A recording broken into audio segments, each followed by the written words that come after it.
is kind of our bread and butter. Keeping you safe on the roads is a priority for Maine State Police. We encourage our troopers to conduct traffic stops when they see violations. But traffic enforcement these days isn't what it was. During the pandemic, when fewer cars were on the road and police were limiting contact with the public, traffic stops by state troopers fell from more than 72,000 in 2019 to about 45,000 in 2020.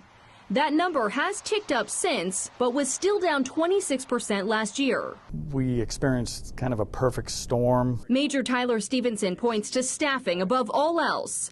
A wave of retirements left state police down 59 troopers last year, the highest vacancy rate he's ever seen. We have not been able to do the aircraft details that we have typically done in the past. They're not alone. Traffic stops have declined all over the country. The I-Team collected data from police departments in 10 of Maine's biggest cities and towns, showing the same trend. In Portland, stops are down 57%. We have dropped significantly, and I think it really comes down to officers' time. They just don't have the free time. Chief Mark Dubois blames staffing shortages and more calls for service that are more complex.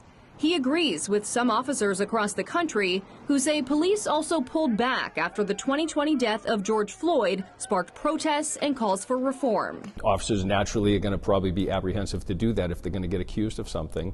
So that definitely has an impact nationally, for sure. The impact on road safety isn't quite clear. Crashes have not increased according to state data.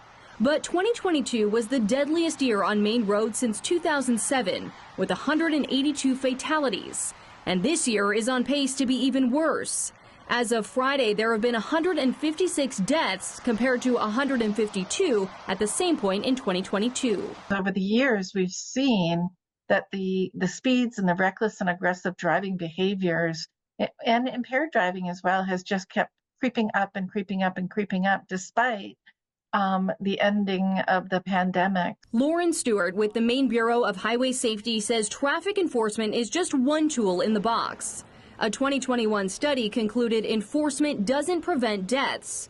But Stewart says the presence of police can deter bad behavior. We like it when they're highly visible because that sends the message that traffic safety is important to our state and our communities. That's the mindset in Sanford, where traffic stops have been consistent over the last 5 years.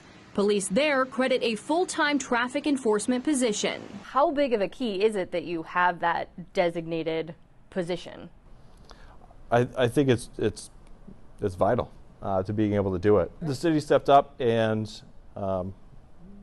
wanted to pay for that extra spot. Keep an eye out for cruisers moving forward. We have dedicated people on the interstate. Major Stevenson with the state police says he expects their enforcement numbers to turn around by this time next year. As our staffing numbers increase, it's going to become more of a priority, and I think the motoring public will see it.